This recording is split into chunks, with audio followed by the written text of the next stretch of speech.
Procès de l'affaire Taku, où Yahya brise la monotonie.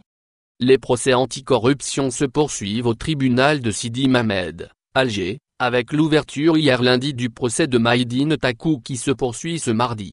Je ne suis pas un voleur.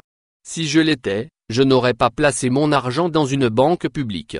Je l'aurais transféré à l'étranger à bord de l'avion spécial à bord duquel j'ai voyagé 25 fois dans le cadre de l'exercice de mes fonctions. Je suis fier d'avoir servi mon pays. Ce sont les propos tenus par Ahmed Yahya au premier jour du procès de l'affaire Taku. L'homme d'affaires Maïdine Taku est poursuivi avec des membres de sa famille pour l'obtention de privilèges dans le cadre des activités de son groupe dans le transport universitaire et l'assemblage de véhicules de la marque Hyundai. Comme tous les autres hommes d'affaires jugés jusque-là, Taku a entraîné avec lui des cadres de l'État, notamment des responsables de l'Office national des œuvres universitaires, ONU, du ministère des Transports, du ministère de l'Industrie et de l'Agence nationale de développement de l'investissement, ANDI, ainsi que d'anciens hauts responsables. Pratiquement les mêmes, les ex-premiers ministres Ahmadou Yahya et Abdelmalek Sehal, les anciens ministres Youssef Yousfi, Amar Goul et Abdelghani Zahalan sont de nouveau à la barre. La trame de fond est la même que celle des précédentes affaires. Les responsables sont accusés d'avoir accordé d'indus avantages à l'homme d'affaires dans l'octroi de marchés publics et d'avoir enfreint la réglementation lors de l'octroi des autorisations pour la mise en place des usines de montage automobile. Les avocats ont réitéré les mêmes réserves de forme, à savoir l'incompétence du tribunal à juger d'anciens premiers ministres qui devraient l'être par une haute cour de l'État conformément à la Constitution, lesquelles réserves sont de nouveau rejetées pour un motif déjà entendu. En l'absence de texte d'application instituant la haute cour, c'est l'ancienne réglementation qui prime. La ligne de défense aussi n'a pas changé non plus. Les ex-responsables incriminés ont nié en bloc les accusations, affirmant avoir exécuté une politique publique.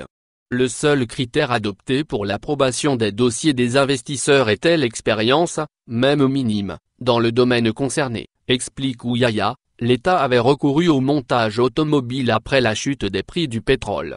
Ni le Premier ministère ni le Conseil national de l'investissement, CNI, n'étaient concernés par l'élaboration des cahiers des charges pour l'industrie d'assemblage, se défend pour sa part Abdelmalek Sehal. La décision de l'État de recourir au montage automobile était en prélude à la mise en place d'une véritable industrie nationale et non de gonflage de pneus, comme il est prétendu, assure Youssef Yousfi. Amar Goul s'en lave lui aussi les mains, toutes les instructions et correspondances qu'il a signées étaient conformes à la législation en vigueur. Un procès presque sans enjeu pour Yahya, Sehal et les autres. Seuls les propos d'Ahmed Yahya brisent donc la monotonie.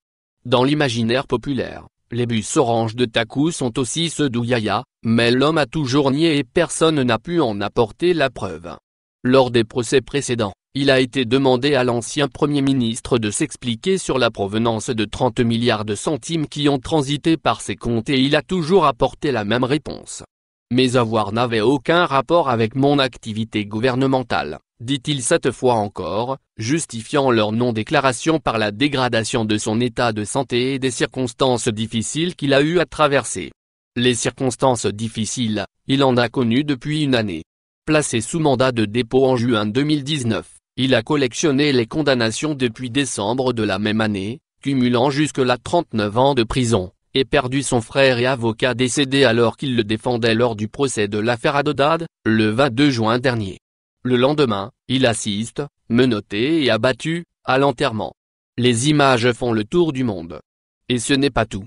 À la barre, l'ancien Premier ministre confirme ce qui se murmurait depuis quelques mois. Il est atteint d'un cancer et son incarcération ne lui permet pas de suivre convenablement son traitement.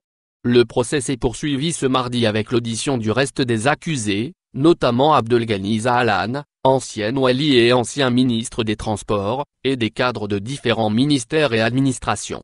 Pour les responsables jugés dans d'autres affaires, le procès est presque sans enjeu, il leur reste à éviter une condamnation plus lourde que celle déjà prononcée, le code pénal stipulant que seule la plus forte peine est exécutée. Abonnez-vous à notre chaîne. Cliquez sur j'aime, et activez la cloche pour rester au courant de l'actualité. Merci.